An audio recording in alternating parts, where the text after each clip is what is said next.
I greet you all in the name of Lord Jesus Christ, and I'm so happy to be welcoming you all today through this Be Encouraged by God's Word series.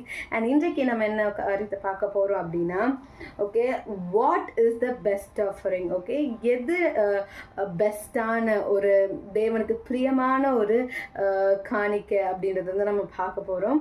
அதற்கு முன்னாடி நம்ம ஜெபிப்போமா? ஏசப்பா, இந்த நாளுக்காக நன்றி கர்த்தாவே. இப்போதும் ஏசப்பா நீர் வைத்திருக்கிற வார்த்தையை நாங்கள் புரிந்து கொண்டு அதை எங்கள் வாழ்க்கையில் அப்பா அதை ஃபாலோ பண்ண எங்களுக்கு உதவி செய்யுங்க. இயேசுவின் நாமத்தினால் ஜெபிக்கிறேன். ஆமீன் ஆமீன். சரி, இன்றைக்கான வேத பகுதி எதுல இருந்துன்னு பார்த்தீங்கன்னா, மார்க் சாப்டர் 12 29 to 34. மார்க்கு 12ஆம் அதிகாரம் 29 34 வரைக்கும். இயேசு அவனுக்கு பிரத்யுத்தரமாக, கற்பனைகள் எல்லாம் பிரதான கற்பனை எதுவென்றால், இஸ்ரவேலை கேள், நம்முடைய தேவனாகிய கர்த்தர் ஒருவரே கர்த்தர். உன் தேவனாகிய கர்த்தரிடத்தில் உன் முழு இருதயத்தோடும் உன் முழு ஆத்மாவோடும் உன் முழு மனதோடும் உன் முழு பலத்தோடும் அன்பு கூர்வாயாக என்பதே பிரதான கற்பனை. இதற்கு ஒப்பாயிருக்கிற இரண்டாம் கற்பனை என்னவென்றால், உன்னிடத்தில் நீ அன்பு கூறுவது போல் பிறரிடத்தில் அன்பு கூறுவாயாக என்பதே. இவைகளிலும் பெரிய கற்பனை வேறொன்றும் இல்லை என்றார். அதற்கு வேத பாரகன், சரிதான் போதகரே, நீர் சொன்னது சத்தியம். ஒரே தேவன் உண்டு, அவரை தவிர வேறொரு தேவன் இல்லை. முழு இருதயத்தோடும் முழு மனதோடும் முழு ஆத்மாவோடும் முழு பலத்தோடும் அவரிடத்தில் அன்பு கூறுகிறதும் தன்னிடத்தில் அன்பு கூறுகிறது போல் பிறரிடத்தில் அன்பு கூறுகிறதுமே சர்வாங்க தகனம் முதலிய பலிகளை பார்க்கிலும் முக்கியமாயிருக்கிறது என்றார். அவன் விவேகமாய் உத்தரவு சொன்னதை இயேசு கண்டு, நீ தேவனுடைய ராஜ்யத்திற்கு தூரமானவன் அல்ல என்றார். அதன் பின்பு ஒருவனும் அவரிடத்தில் யாதொரு கேள்வியும் கேட்க துணியவில்லை. ஆமென். இந்த இடத்துல பாத்தீங்கன்னா ஒரு வேத பாரகர் வராரு. அவர் என்ன பண்றாருன்னா, ஏசப்பா கிட்ட எது முதலாம் கட்டளைன்னு கேட்கும்போது அந்த இடத்துல ஏசப்பா இங்கதான் இந்த ரெண்டு கட்டளை கொடுக்குறாரு. ஃபர்ஸ்ட் என்னது, தேவனை நேசிக்கணும், இன்னொன்னு பிறரை நேசிக்கணும்ன்றது அவர் அந்த இடத்துல சொல்றாரு.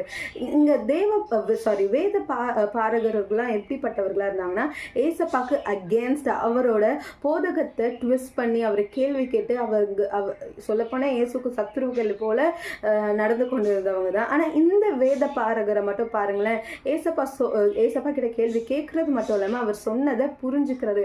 அப்போதான் இதை கேட்ட உடனே அவர் வேத பாரகர் சொல்றாரு, ஆமா, தேவன் ஒருவரே இருக்கிறார், எல்லா பலிகளை விட சர்வாங்க பலிகளை விட இந்த கட்டளைகளை பின்பற்றதே ரொம்ப முக்கியமானது அப்படின்னு சொல்றாரு. அதாவது இந்த காலத்துல எந்த பாவம் செஞ்சாலுமே தேவனுக்கு என்ன பண்ணுவாங்க, பலிகளை செலுத்துவாங்க, ஆஃபரிங்ஸ் கொடுப்பாங்க, காணிக்கைகள் பயங்கரமான கொடுப்பாங்க. ஓகேவா?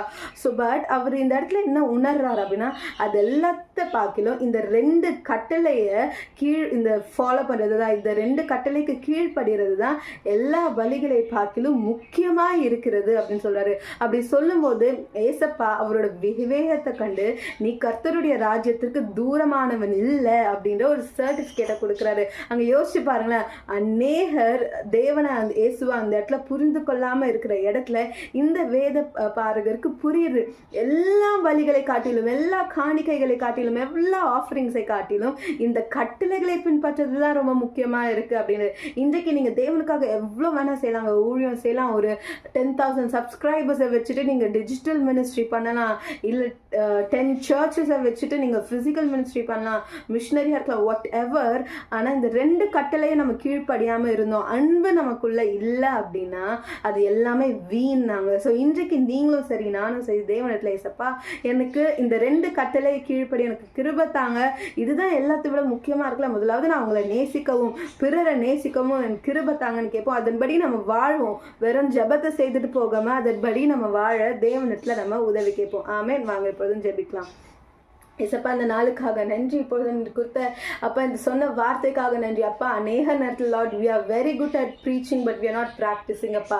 ஆண்டவரே, நாங்கள் எல்லாருக்கும் உபதேசம் செய்கிறோம், ஆனால் அநேக நேரத்தில் நாங்கள் அதை அப்பா எங்கள் வாழ்க்கையில் அபியாசப்படுத்த போகிறோம். இன்றைக்கு நாங்கள் வாசித்தது போல அப்பா உம்முடைய கட்டளைகளை நாங்கள் கீழ்ப்படி, அதுதான் எல்லாத்தையும் காட்டிலும் முக்கியமாக இருக்குது.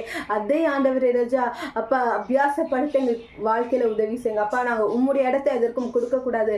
நீர் பிறர் மீது அன்பாயும் தயவாயும் இருக்கிறது போல நாங்கள் இருக்க எங்களுக்கு கிருபை தாங்க. இயேசுவின் நாமத்தினால் ஜெபிக்கிறேன். ஆமென். Amen. God bless you. Have a great day.